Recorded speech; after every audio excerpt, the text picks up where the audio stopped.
Hey guys, it's YT42 and welcome back to more Castlevania. Yep, the final episode already. If thinking about it now, I probably should have just combined these episodes into one because, I mean, it'll only be about, that'd make it only about half an hour long. Half an hour long.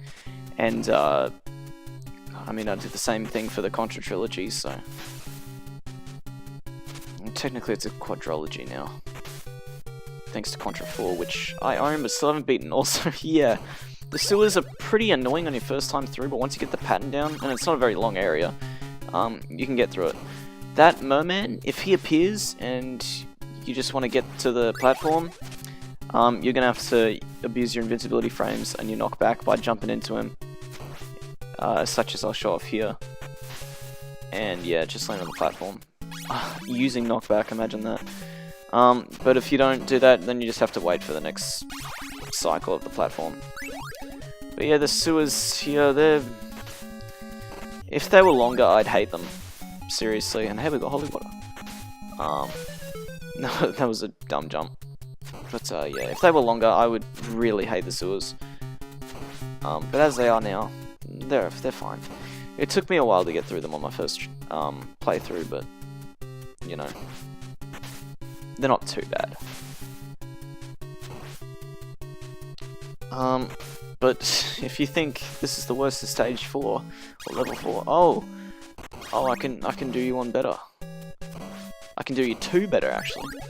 And there goes my whip upgrade, but luckily there's one in the candle there. Level 3 is the maximum you can have your whip up to, so keep that in mind. Duck under the stalactites here. Get on here. Make sure you kill the bats, which infinitely respawn. And make sure you begin to ride the platform soon after you've killed the bat. You know, because you don't want to get knocked off by the bat. Checking for any meat in the walls, but... Anyway, now on to my least favourite part of potentially the whole game. No, maybe not the whole game, but anyway. This section here, you got a bunch of birds dropping hunchbacks. How fun. Now, these hunchbacks, if you let them pile up, they literally just dogpile you and maul you. So as soon as you land, try and kill them. Seriously. You really, really need these guys dead. Luckily I got invincibility there. Seriously, these guys are the worst. This section took many attempts. Over many playthroughs. But anyway, and we got this bone skeleton where if you just keep strutting, you'll go past it and straight into the door. So don't worry about facing it, just as long as you remember to keep moving. This section took a few tries. Because of the boss coming up, which, I mean, soon. Well, first we got this skeleton which we've got to deal with, which, yeah, they're pretty annoying.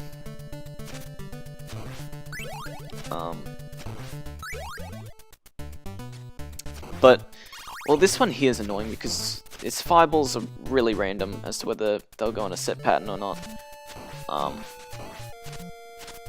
And I'm guessing you're saying, well, what do you mean by that? Isn't it supposed to be random? Well, yeah, but also they drop a lot of stuff, but unfortunately I got money bags there. But what I mean by the whole random pattern that seems to be thing, also there's meat there, grab that, is because of this one right here coming up. There we go. What's the name? If you just stand here and like in the standing up position, you just keep whipping. I've never gotten hit by a fireball by doing that because you can break through the fireballs. But here we have. I mean, the next boss is, not this one, but the one after is usually way harder if you don't abuse holy water, which I always do in every playthrough. This one right here is debatably the hardest boss in the game because you got a hunchback, because, you know, an indestructible hunchback, and Frankenstein's monster. And, you know, this bloody hunchback keeps jumping all over the place, throwing fireballs, and you can stun him by whipping him, which I think I already showed off, or will show off. But you really need to just focus your attention on Frankenstein's monster. And there you go. But that fight sucks a lot. I hate taking on that boss so much.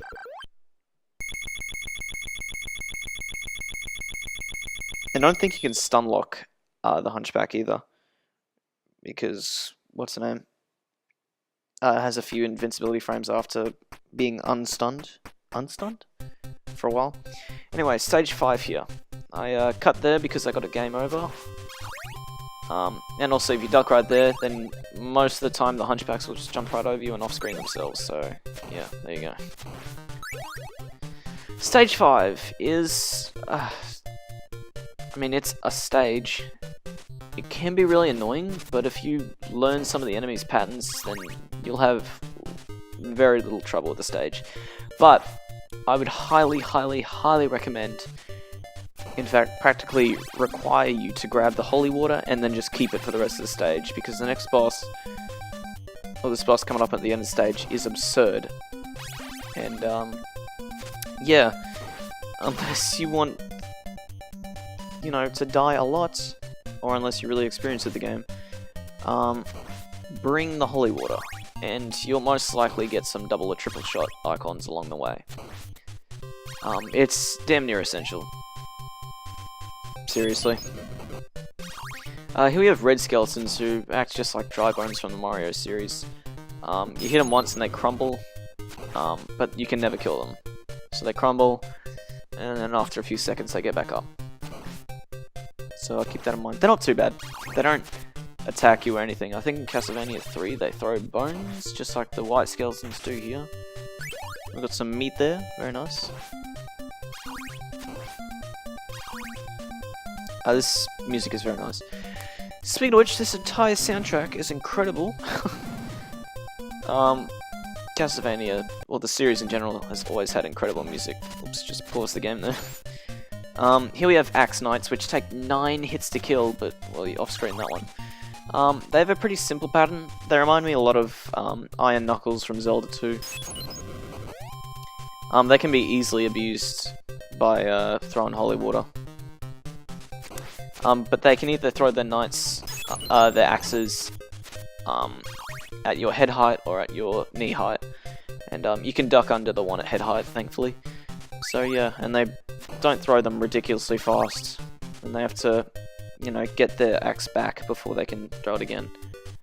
So they're not too bad, honestly. Not near as bad as other enemies. Here we got a double shot, thank god. We just need the triple shot and the game has... I mean, this stage has won itself. Careful of that red skeleton's knee. Continue on.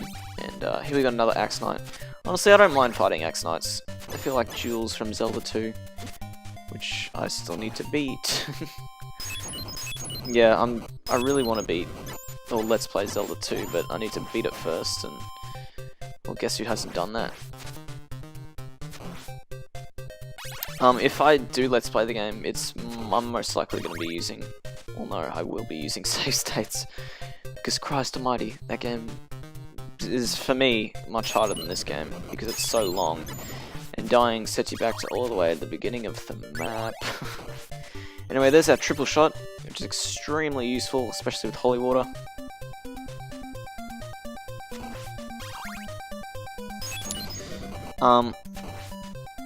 But yeah, Zelda 2, I need to beat it myself, and I need to do well at it. And also, I promised that for the channel I would 100% every single Zelda game I play. Which, I mean... I love the Zelda series, but I'm a bigger fan of the Metroid series, and I was surprised I didn't do that for that. Although, usually, really just because when I did the Super Metroid Let's Play, I was thinking, you know what, I don't want to do 100%. Also, I haven't 100%ed every Metroid game. Or most, in fact. In terms of 2D Metroid, the only one I've 100%ed is Super Metroid, because, well... one of my favourite games of all time. This section isn't too bad, but just watch your climbing on the stairs. Keep this area in mind. You're going to need the meat here. Need the meat. Right there for this section right here. This is probably the... no, this isn't the worst room in the game. Actually, debatably it is. You got Medusa heads coming down, you got Axe Knights to fight. Holy water helps a lot here. Reduced heads aren't too bad on their own because you can just keep moving forward, but when you got Axe Knights to fight and you can't just keep, you know, moving forward, you gotta watch it. So anyway, make sure you hold onto this holy water, especially for this right here.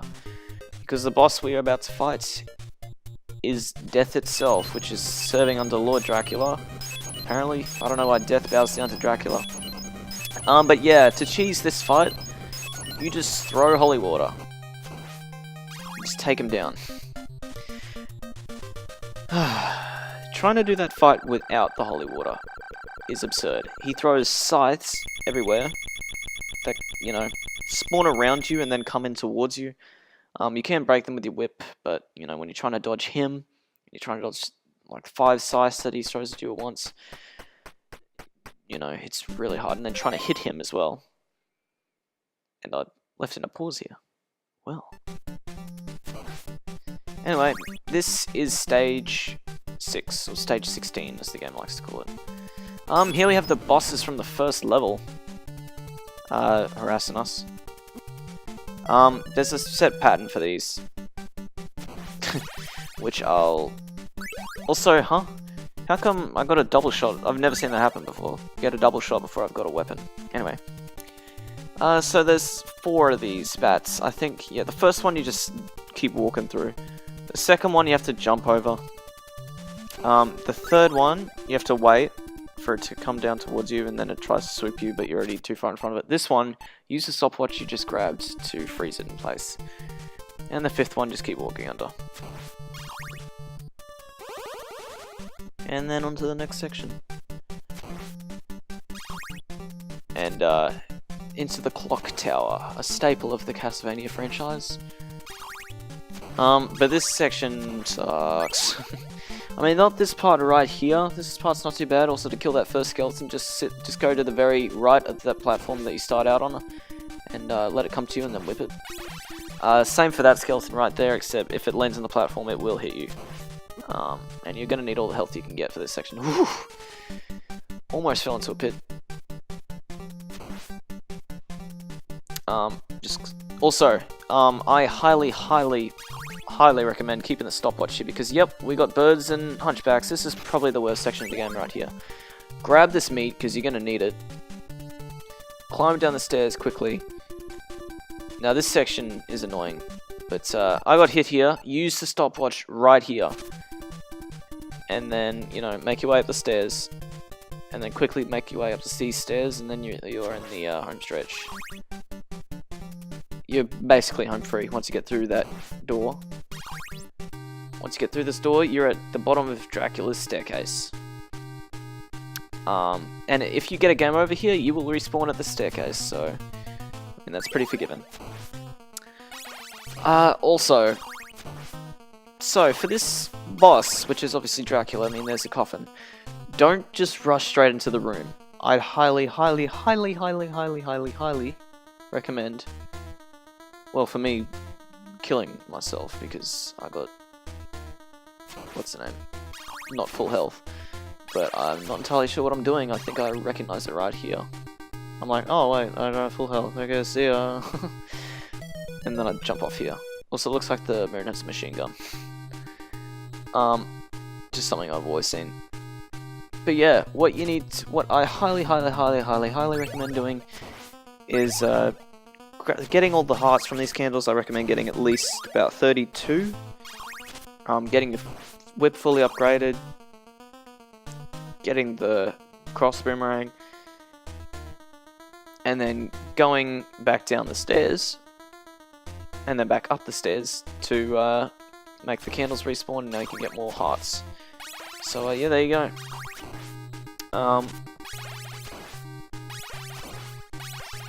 Now this fight, when it comes up, I'll leave in the rest of this, which is stupid, I shouldn't have done that.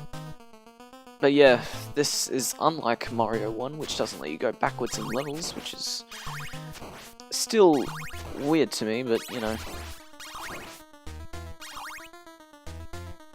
So this fight coming up is extremely luck-based.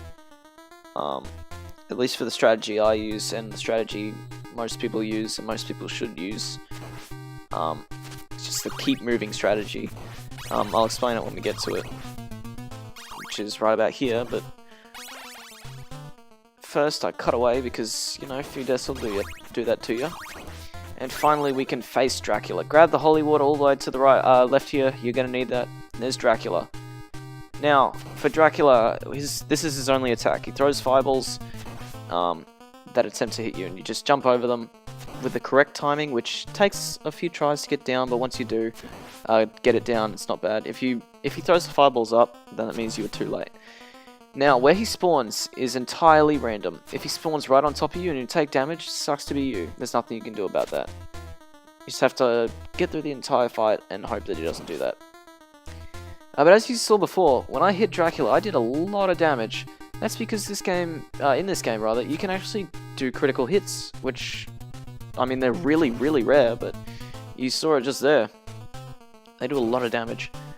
But anyway, as we knock Dracula's head off, we reveal his demon form. This is pretty much his last-ditch effort. And this is what you're gonna need the holy water for, easily. And if he throws, or if he, you know, sticks his arms up in the air and doesn't jump, he's gonna throw fireballs, spit fireballs, which you can use the holy water to break through and get a double shot if you're lucky. So yeah, that always helps. But yeah, this is the entire fight. Also, I'd recommend having at least 2 hits worth of health, at least half your health. So that way, when he hits you, I mean, not only do you have a bit of insurance, but sometimes he'll back you right up into a corner, and you're going to need to damage boost your way through via invincibility frames in order to get out. But with that, he's dead, and we get the all-stage clear music, which is just incredible. And yeah, get a bit of score. Yeah, make sure you have a lot of hearts for the holy water section. And with that, Castlevania crumbles. And we get these hilariously cheesy credits. As for my opinions on this game, it's great. I love this game. There you go. Not as good as Contra in my opinion though. Directed by Trans Fishers. So yeah, now you're gonna get a bunch of like Bram Stoker instead of Bram Stoker. James Banana. Christopher B instead of Christopher Lee. Yeah, so you get a bunch of horror movie actors. I mean, you get a bunch of parodies of their names, which is pretty great. Love Cheney Jr. So, yeah. Mixed Shreks. Mixed Shreks. But, yeah, that was Castlevania. Great game. Not as great as Castlevania 4. But then again, Contra isn't as good as Contra 3, so yeah. There you go. And the hero Simon Belmondo, or Simon Belmont as he's really known. But anyway, hey guys, it's been YT42, and I'll see you guys next time. See you guys then.